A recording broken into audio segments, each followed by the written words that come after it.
Hello, I wanted to make a video to talk about Salty Dog and Palace that's coming out on the 7th of May. It's in I don't know what day it is, in 2 weeks from now. It's very exciting. I'm in the garden and we just got back from Bologna Children's Book Fair. Doing a children's book was one of those things that was always on my list, but I'd sort of completely forgotten about it because my career took off in the live illustration direction. I did lots of graphic recording, made that my entire life, which it still is, to be honest. But a couple of years ago, my good pal Helen Stephens, who also runs the Good Ship illustration with me and Tanya, she was like, do you want to write some stories together? And I was like, okay, why not? So we write together all the time for Good Ship. Good Ship made me realise how much I love writing and had no idea what to expect. And we didn't have any book deal or anything. It was just, let's write some stories, see what happens. So Helen is currently published. She's worked with lots of publishers, but she's currently published with Walker Books. That's like a current ongoing relationship. So we got together, wrote a lot of stories, and then took ourselves to London to meet up with Dee and Maria, and we pitched our book ideas, our stories.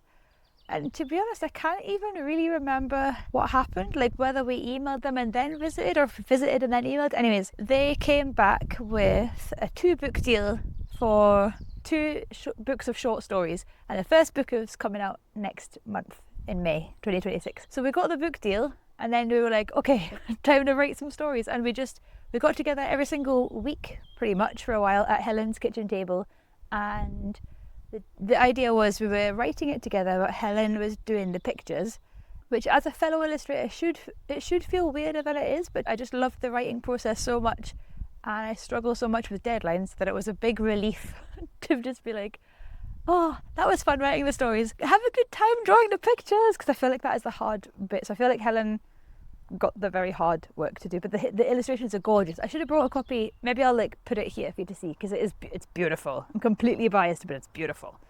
So yeah, we get together and we would bring together different inspirations, funny stuff that we'd seen that week, things that made us laugh, stuff my daughter was doing, and stuff Helen remembers her daughter doing, because my little girl she's about to turn 4, so she was 2 when we were in the writing phase. And if you've been around a 2-year-old, you know that they're insane. There was lots of content.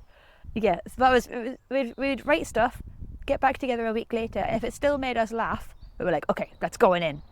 So then we sent off the stories. We were like, yeah, they're pretty cool, they're good.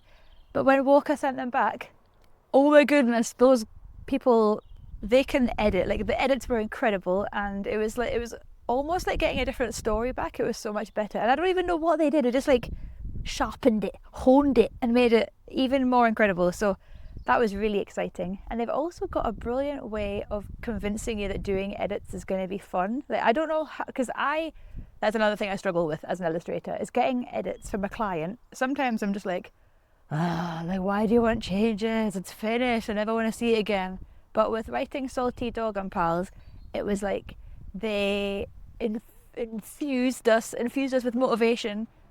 And there was one point where we basically had to start again, but they made it really exciting and fun. It was so I felt oh my God, I really want to start again. Let's redo these even better.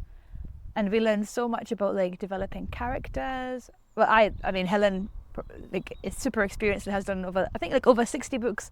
So this is my first ever writing thing. So it was so good to learn about developing characters and really getting to know them and putting them in different situations. And actually, that reminds me, we did a masterclass, Helen and I, we filmed it. So if you pre-order Salty Dog and Pals, you get instant access to the online masterclass. I will put a link here. And also, if you have already pre-ordered, thank you so much. It's so exciting. The publisher, Walker, have been it's so important to get pre-orders, because that sends a clear message to people that buy the book, the book seller people. It sends a clear message that it's worth buying, and it sets it up for success and things. So if you've already pre-ordered, thank you. If you haven't pre-ordered, please do. Oh, it would mean the world to me and Helen, of course. But yeah, we worked on these stories, and we've just started wrapping up the second book. And yeah, they're a little bit older than traditional picture book stuff. If you've seen the Bear and Bird books by Jarvis, they're that sort of age where they could maybe be reading them by themselves, but there's a lot. It's longer. I think that's what makes it older. Anyways, what else do I want to tell you? It's been really interesting as a graphic recorder to do picture books. The events industry and working for more corporate clients has kind of spoiled me, because picture books is not about the money, and I don't think it can be. Like when I look at advances and things and how it all works and the amount of like yourself you put into it versus a corporate job where I'd like just show up, do the work, have a good time sometimes, usually, and I get paid. So yeah, it blew my mind. I was like, it showed the huge difference in pay rates and stuff. I'm trying to word this diplomatically. Basically, corporate illustration is really well paid, obviously, because corporations have loads of money and they just want a quick turnaround and then they want you to do the job and get out of it. Whereas publishing is much more like, I don't want to say arty-farty, but it's more the credibility of being published is worth something, and the long-lasting thing of having a book out in the world is also there. And if the book does well, then you get royalties from it. So it's been great to learn from Helen, because it's all about, you know, making a brilliant book that lasts. A really good book that stands the test of time, generates good royalties, is a legacy, is a tangible thing in the world. Whereas the corporate work I do is like gone, usually. So yeah, it's been really, really interesting from that perspective. What I've really enjoyed is seeing the business side of picture books. So hearing from Walker, a book that has lots of co-editions to lots of different Please, could you wait till I finish filming this? Why did I film in the garden? It's my fault. Oh, the dragonfly! That bird is going to carry on, isn't it? I'm just going to have to carry on. Apologies for nature being in my garden.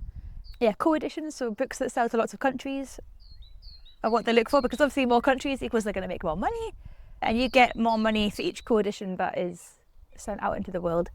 What else? They get like a chart for the Amazon pre-orders, and they only seem to be able to see Amazon, but that's really interesting because, you know, some books are getting no pre-orders, some books are part of a really popular series, so they're getting hundreds, and I love that side of it. It's just fascinating.